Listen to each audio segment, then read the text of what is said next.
Well, we're here at the 2025 API Pipeline Conference in Austin, Texas, and I'm here with Dr. Martha Acosta, who is our keynote speaker this morning. She wrote a book on safety capacity, which I read. It's awesome. I recommend it. And I'd like to ask you first, say welcome to the Pipeliners Podcast. Thank you.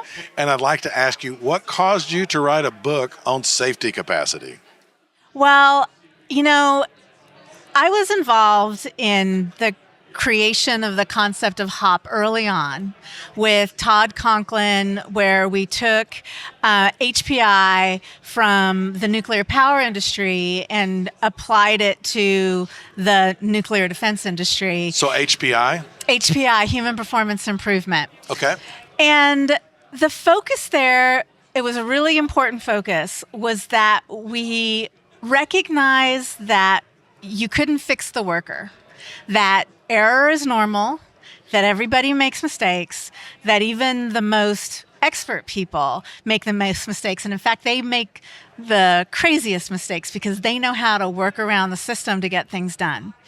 And so there was a big focus on the worker and learning with the worker. And I realized that we'd hit a point where we needed to look to the organization and we needed to look to leaders. So people like Bob Edwards and Andy Baker, who were doing great work rolling out learning teams and really learning from the worker to identify how do we better manage risk, identify hazards, create barriers to those hazards. They were finding that at some point, taking what you learned from the worker needed to be institutionalized into the organization. Yeah. And leaders really needed to do that. So this book is a way of starting to understand how leaders build the systems that keep people safe. Yeah, so there was a couple of key things I took away from the book, and I'll start with this. It's not really, like this is a belief of mine before I read your book, but leadership is not direction.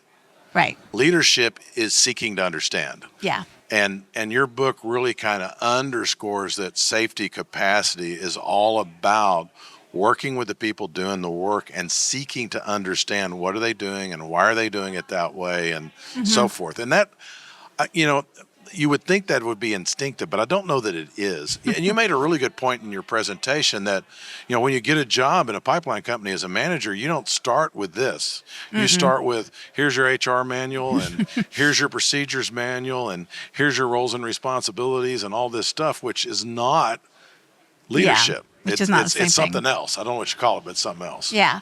I would take what you said and take it a little bit further and say that leaders, first I'll say that organizations are systems of meaning. Right. Nobody really does anything unless it's meaningful. And so the influence that leaders make, the way that they tell people what their goals are and what their work is and what their roles and responsibilities are, ultimately that's meaning and meaningful. And so what leaders are doing and why they need to seek to understand is because they need to create a meaningful workplace for people where that meaning is shared between the leaders and the workers and even the partners in the organization, everybody who has a shared purpose towards achieving something. So let me ask this question. How would you define safety capacity?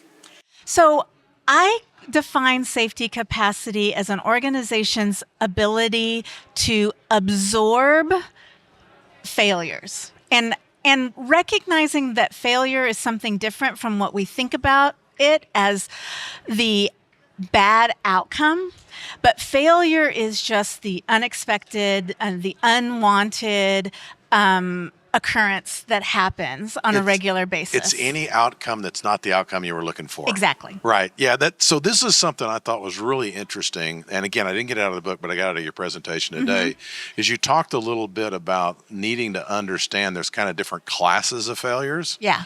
And you need to understand, like when I'm experimenting, I'm trying something new, I need to set it up so that those failures are learning events. They're opportunity for me to get more context and learn more. On the other hand, when I'm actually doing the work that matters, those failures are consequential and need to be pounced on. Right. Those are indicators that there's a problem in a system, right? Right. If you have routine, regular work where you have a long experience that if you do this, then this will happen, and that doesn't happen, that means that something major has changed and you have to do some real system work. Yeah. And one of the other things you talked about in your book is this idea of leadership capacity. Yeah. And I think that's really interesting because I think a lot of times when we find ourselves in roles as a leader, a lot of what we're doing is not leadership. Right. And to create the room to do that which is leadership requires a real level of intentionality. Yeah. Right? And leadership is about learning and about enrolling. It's about enrolling people in the meaning and about learning about what they're doing and how it impacts the meaning. Right. Because learning and innovation is an important part of performance. I don't want to get rid of the idea that leaders are there to drive and create performance towards a shared goal for the organization. Organizations need to perform. They need to meet their goals. They need to make money. That's what leaders are there for. But you recognize that saying, I told you to do this this way, and exercising your authority, anybody who's been a leader knows that that isn't effective. Right. Right? You really need to use the full potential of everybody that's in your organization to realize that performance and those gains together. Yeah, one of the reasons that the breakthrough ideas come from people that are outsiders or newcomers is they're not infected, to use a word, with this is the way it's done here. Right. Right. And there's a need for that trade-off, and particularly with pipelining, because what we do is so consequential. Right. And process safety is so important. I mean, our systems live in people's backyards. Yeah. Right. So our need for safety is exceedingly high. So whenever we're making change or we're having risk, we need to be thoughtful and careful about it, but we also need to innovate. Right. So those two things are in conflict with one another, and you address that a bit in I think what you call organizational capacity. So how do you reconcile that conflict in an organization between we do it this way because it's safe and it gets us where we need to go versus we need to think and innovate and try something new? I would question the assumption that we do it this way because it's safe. It was safe once. Is it always safe to do it that way? Where are we working that might have changes in what the hazards are, or change, there are assumptions that we made that are no longer true. I mean, I think one of the most dangerous kinds of work everywhere is digging a hole. Digging a hole is incredibly dangerous. It is, particularly in our business. Right. So it's really important to recognize that you have all kinds of conditions when digging a hole, and that the operator is only going to fully understand those conditions once they break ground, and then they need to be able to adapt to that. So the reason why I use the word absorb is because it has a dual meaning. There's kind of the absorb where you fall into a pad and that pad absorbs your fall and makes sure that you don't break anything. But there's also the sense of absorb in learning. Right. And so safety capacity has both of those senses, where we want to make sure that a failure doesn't have a bad consequence and the energy of that failure is absorbed in a way that you don't get hurt. But it's also, we want to be able to learn and absorb and integrate into our organizational knowledge what we learned from that failure. Yeah, I want to back up because you said something I think that's really deep. And that is, we got to be careful about where the assumptions that we made to get to this way of doing things, are they still correct? Right. And I think one of the things that, like, I'm a big believer in this. Whenever you're putting together any kind of plan, you have to start with what assumptions you're making, and then you need to keep those assumptions top of mind. And that's very challenging, even for an individual. It's much more challenging for an organization, because when things change, you need to go back and say, well, does that impact our assumptions? And if it does, then what? Right. Right. And that that's kind of what you're getting at, right? Is how do I keep those assumptions that undergird how I do things top of mind? Right. Well, and that's why, I mean, critical thinking and decision making, good decision making, do not happen by accident. Right. And so one of the tools that leaders have is processes and procedures. Now, you know, we know, those of us who've worked in regulated industries, that procedures can be problematic for us, especially if we think that if we do a procedure a certain way, we're going to be safe every time. But those practices, like recognizing your assumptions, questioning them, and keeping them top of mind as you move forward and plan work, is very important. Having a decision-making process where you know who's going to be the decider, you know where your inputs are going to be, and you're very clear about where your information is going to come from that's ultimately going to inform that decision, right, is really important. Those two things, for some reason, in my experience, is, we just expect, oh, well, there are good decision makers and there are good critical thinkers. No one's born that way. No, it's a learned behavior skill. And so absolutely. We have to think about what skills we want to promote in our organizations that make us better. Well, we also tend to think that, these people with this education and these roles, they're the critical thinkers. And the reality is we're all critical thinkers. Right. And many of us are doing that in an unconscious way. Yes. And that's where risk comes from. Right. So, and I have a firm belief that most of the innovation we need is close to where the work's performed. Yeah. It's not going to come from an engineer or a manager or a leader. It's going to come from the people doing the work. So you need organizational systems that will get that knowledge where it needs to go. Yeah. And that leads to another question. Yeah. So the other question is, what is psychological capacity? Because that's key That's here, really right? huge. It's really key. I mean, on one level, I could simply say one aspect of it is psychological safety, right? In order to engage in critical thinking, you have to be willing to challenge assumptions. You have to be willing to contradict other people. You have to bring information that your boss doesn't want to hear forward, and that sort of thing. But also it's a recognition and a management of our emotions, because our emotions are a big part of this. Why do we jump to blame in a failure? It's not because we're bad people. It's because that is an emotional defense. That's an ego defense. We are separating ourselves from that painful thing, and either we're blaming others, or even sometimes we're blaming ourselves, but it's a way of making sense of something that is emotionally difficult. But over and over again, we know that you can't actually make good decisions without emotions, and yet emotions are the basis of a lot of biases. I so could we do have a to whole balance series those two of things. podcasts on this conversation. So I'm a pretty stereotypical engineer. Yeah. In my youth, I was a pretty hardcore stereotypical engineer. And what I mean by that is there's right, there's wrong, and these are the boundaries, and we don't get outside the boundaries. And while that's very effective when I'm working on an engineering problem, it's exceedingly ineffective when I'm working on a people problem. Right. And what I've had to learn is, and I the way I language this is it's like I need to wonder. Right. Like, why are you doing it that way? Not like you're wrong or right, but just like, why? Really, for real, why? Right. Why do I think this thing? Why am I holding that assumption? Why am I using this approach? Why am I taking that shortcut?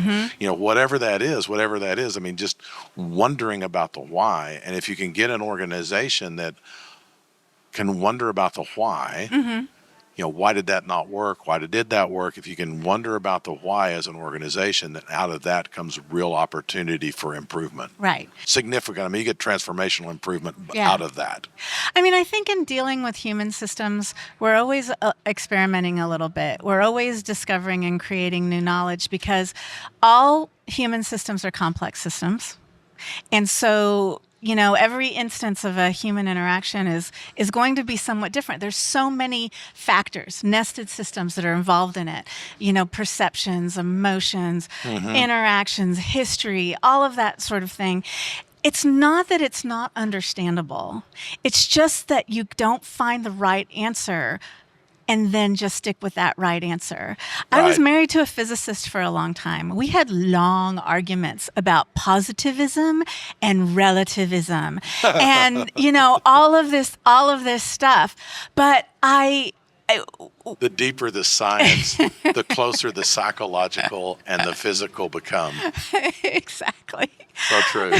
So, I think we have to find that balance. Of course, we have to have some certainty and build Right. some certainty for people to help them feel like what they do is going to have some impact and they're going to get an outcome that they want. But we also need to enjoy, if that's possible, some of the uncertainty and see the Yeah. possibility in it. I mean, and that's why, like, the organizational side of the equation, the organizational capacity is really all about strategy. Yeah, it's really kind of holding a childlike wonder, because what Yeah. children do, particularly boys, they like to take things apart, like to understand how they work, and they might try to put them back together, but they love to take things apart. Yeah. And that's really what we're called to do here. Is we need to consistently go and take things apart, even if it's something we took apart before. If we hadn't taken it apart in a while, we might learn something new. Yeah. So this kind of raises kind of my last question for Sure. you, but what do we as an industry, as pipeliners, what do we need to do to like make this move towards creating safety capacity? Well, I mean, I think it has to happen at multiple levels. People at the strategic level really need to be thinking about how their strategy is going to be executed and how their strategic decisions are going to impact operations and impact culture. And then how do operations and culture people need to adapt to make sure that that strategy moves forward? And the strategy needs to be conveyed in a way that people understand it and can adopt that purpose and see what it means to them. People need to be able to say, okay, based on this strategy, I know how to make a good decision. I know what my role is. I know what I might need to do differently or pay attention to in order to make the strategy work. So strategy, I recognize, happens, on a high floor with a bunch of people that are running spreadsheets and, modeling stuff and trying out all of this. And it needs to be that way to drive good decision making. But it needs to really go further. On the psychological side, I think leaders need to learn how to pay attention to their own emotions. They need to learn how to emotionally regulate a little bit better. They need to develop empathy. I would tell you what I find. Yeah. I think when you look at the senior leadership, and I'm talking VPs and up, typically those guys get that. When I say guys, I mean ladies and men. Yeah. But those people get it, right? It's at that level where you're transitioning out of being an engineer and you're moving into being an executive. It's kind of the director manager level where that exists more. And the real challenge is we really need to resource people at that level to learn leadership skills in a new way. That would be my take. Leadership development is a really important function of the organization. And I call those people the frozen middle. And the thing is that they are stuck in a really difficult situation because they have a view to strategy, but they don't necessarily have a lot of influence in strategy. Right. They have an understanding of the operations, but they no longer are directing directly operations. So they're separated from the people, but they're the translators. And when you're translating meaning, you're going to run into a lot of paradoxes. You're going to run a lot of resistance. And a lot of resistance. And you're going to need to do a lot of education. You're going to need to do it over and over again. Right. And you can't, what for me, just speaking for myself, what doesn't work is you can't force people to learn it. Right. They got to want to, right? And they got to understand to want to. So it's really interesting. I can so relate to that. For me, I mean, it speaks loudly to like my own career path and my own evolvement as a leader and so forth. I've developed thousands of leaders. I've run thousands of programs, well, not thousands, hundreds of programs for leaders. And I know that they get it when they say, my wife and my kids, my spouse and my kids are really responding to me doing this differently. Leadership starts in the home. I know. When they sort of recognize that these interpersonal skills are incredibly helpful in helping them solve problems, move forward, meet their ambitions, make their kids happy. I remember, I've done a lot of leadership training, some in the military when I was young, and I hated it. Because I didn't want to do leadership training. I want to build things. I just wasn't, clear that you needed people to build things. And you could spend a lot of time unpacking that. But I think fundamentally that, we as an industry, we're really committed to process safety. We're really committed to having it transform how we work and operate and have it transform culture.